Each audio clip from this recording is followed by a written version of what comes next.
सभी शामिल हैं। और कौन कौन शामिल है आपके साथ? आप काला जादू भी करती रही हैं, उसका सर क्यों जलाया था? कोई शर्म आ रही है? बिस्मिल्लाहिर्रहमानिर्रहीम, अस्सलाम वालेकुम। मैं हूं जलील खान कुरैशी, आप देख रहे हैं मेरा यूट्यूब चैनल। ज़ारा कत्ल केस के हवाले से गुफ्तगू करेंगे। कुछ इंतहाई अहम तरीन अपडेट हमारे सामने आई है, वो आप तक पहुंचानी है। अदालती कार्रवाई, आज अदालत के अंदर क्या कुछ हुआ, वो सारी चीज़ें आपके सामने रखनी है। और इसके अलावा एक और नई टीम तश्कील दी गई है इस केस को तफ्तीश करने के लिए। वो टीम क्यों तश्कील दी गई है और उस टीम के अंदर कौन कौन से अफसरान शामिल हैं और उनका क्या काम होगा, वो आपके सामने रखना है। और इसके अलावा कुछ अपडेट्स और भी हैं, वो भी आपके सामने रखनी है। तो शुरू हम करते हैं अदालती कार्रवाई से, क्योंकि 4 रोज़ा पुलिस के पास फिजिकल रिमांड, जिस्मानी रिमांड के ऊपर ये चारों मुल्जिमान मौजूद थे। आज इनको अदालत के अंदर पेश किया गया था और हमें उम्मीद यही थी कि इनको मजीद फिजिकल रिमांड के ऊपर पुलिस के पास नहीं भेजा जाएगा, बल्कि जुडिशल कर दिया जाएगा। अच्छा, ये दोनों चीजें भी काफी लोगों को पता नहीं होता, फिजिकल रिमांड क्या होता है और जुडिशल रिमांड क्या होता है। फिजिकल रिमांड से मुराद पहले पुलिस के पास मौजूद थे, पुलिस उनसे पूछगछ कर रही थी और उनसे कुछ चीजें इकट्ठी कर रही थी, जिससे शवाहिद जिसको कहते हैं, वो पुलिस, इसी वजह से वो पुलिस के पास मौजूद थे। पुलिस तफ्तीश कर रही थी।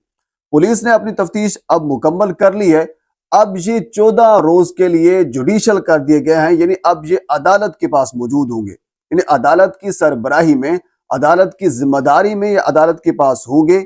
अभी इनके ऊपर फर्द जुर्म लगेगी और उसके बाद फिर आगे वाला जो प्रोसेस मैं आपके सामने रखता हूँ। यानी अब क्योंकि मुल्जमान पुलिस ने अभी चालान मुरतब करके अदालत के अंदर पेश नहीं किया, जब तक वो पेश नहीं होता, जब तक ठोस शवाहिद अदालत को नहीं दिए जाते, जब तक ये मुल्जिमान के ऊपर एक चार्ज शीट नहीं आ जाती, तब तक ये जुडिशल रिमांड के ऊपर होंगे। यानी 14 रोज के लिए ये अदालत की जिम्मेदारी के ऊपर अदालत के पास अब ये मुजरमान जो हैं, ये मुल्जिमान जो हैं, मौजूद होंगे।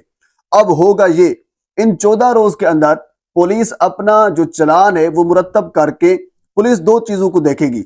एक होता है मौका के शवाहिद। ये 14 रोज का जुडिशल रिमांड इसी वजह से दिया जाता है, क्योंकि दो चीजें इकट्ठी की जाती है ना। एक होता है मौका के शवाहिद और दूसरा होता है टेक्निकल शवाहिद।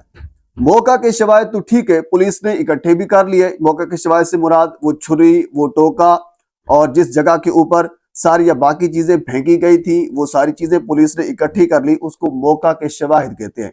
बाकी जो टेक्निकल शवाहिद हैं, जिस तरह सीसीटीवी फुटेज है और बाकी कुछ तस्वीर हैं, उन तमाम तर चीजों की फॉरेंसिक करवाना है, उसको लेबोरेटरी में भेजना है, उसकी लेबोरेटरी होनी है। अब जरा सी बात है, अगर फॉरेंसिक करवाना है तो फॉरेंसिक के लिए कम से कम उसको 1 माह का एक तवील अरसा जो है वो लग सकता है, उसकी आइडेंटिफाई उन चीजों को करने के लिए या उसकी ऑथेंटिसिटी के लिए। तो फॉरेंसिक यानी जो यानी टेक्निकल शवाहिद है वो भी पुलिस के पास मौजूद होने चाहिए और मौका के शवाहिद भी पुलिस के पास मौजूद होने चाहिए।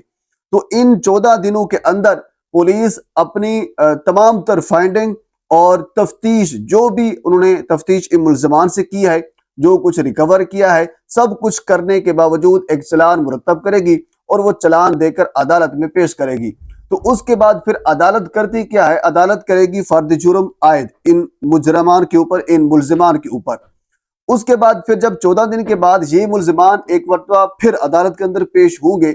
ये अमूमन हर केस के अंदर जो 302 को होता है, ऐसा होता है, जो मुल्जिमान होते हैं वो सियाते जुर्म से इनकार कर देते हैं, यानी वो कहते हैं कि हमने ये जुर्म नहीं किया, पुलिस गलत रिपोर्ट आपके सामने पेश कर रही है, यानी अदालत को ये कहती है।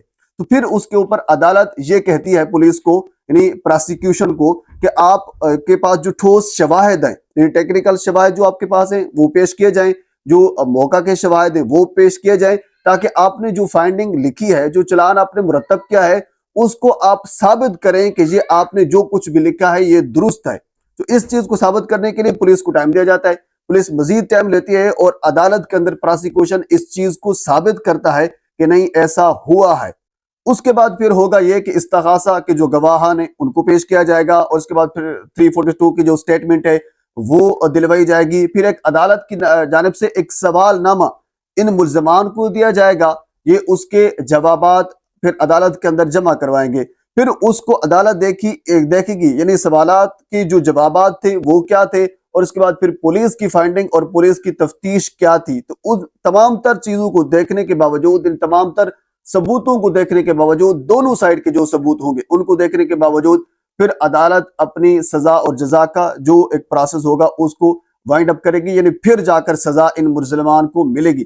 ابھی جو فرد جرم ان کے اوپر 14 دنوں کے بعد عائد ہوگی، اس کا مطلب یہ نہیں ہوگا کہ اب ان کے اوپر سزا ہی ہو گئی ہے، سزا تھوڑا سا آگے جا کر ہوتی ہے، یہ پروسیس ہے، یہ قانون ہے، ایسا ہی ہوتا ہے۔ بہرحال اب ہم آگے چلتے ہیں۔ اگلی ایک اہم ترین خبر یہ ہے کہ اب اس زارا قتل کیس کے حوالے سے ایک نئی ٹیم تشکیل دی گئی ہے۔ اس نئی ٹیم کی جو سربراہی ہے وہ ایس پی انویسٹیگیشن، بڑے لیول کا افسر ہے ایس پی انویسٹیگیشن جو سیالکوٹ ہیں، وہ اس کی سربراہی کریں گے، اور اس کے بعد پھر اس کے نیچے 2 ڈی ایس پی صاحبان ہوں گے، ڈی ایس پی ڈسکا اور اس کے علاوہ ایک اور ڈی ایس پی صاحب بھی ہیں جو اس کے نیچے کام کریں گے، اور اس کے بعد پھر باقی لوگ بھی اس کے اندر شامل ہوں گے۔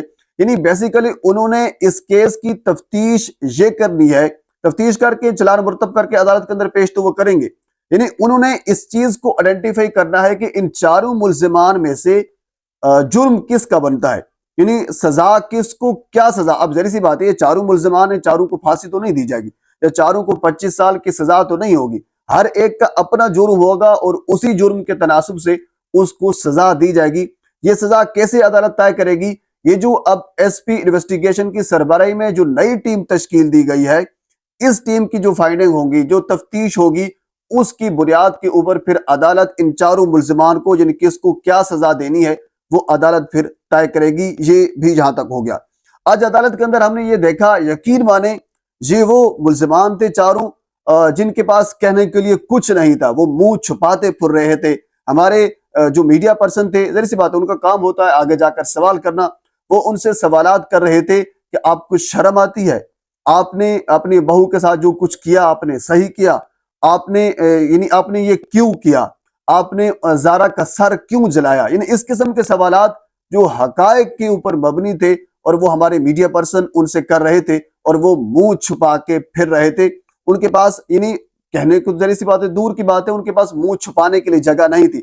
انڈرسٹوڈ ہے، جب آپ اس قسم کے کام کریں گے تو پھر آپ کو منہ چھپانا پڑے گا، پھر آپ منہ چھپانے کی جگہ بھی نہیں ملے گی۔ پر اس کیس کے حوالے سے یہ اب کی تازہ ترین اپڈیٹ ہے۔ مزید اس کیس کے حوالے سے جو اپڈیٹ بھی میرے تک پہنچتی ہے میں بر وقت آپ تک پہنچانے کی کوشش کروں گا۔ ایک مرتبہ آپ سے گزارش ہے میرے چینل کو سبسکرائب کر دیں تاکہ آنے والی ہر انفارمیٹیو ویڈیو آپ تک پہنچ سکے۔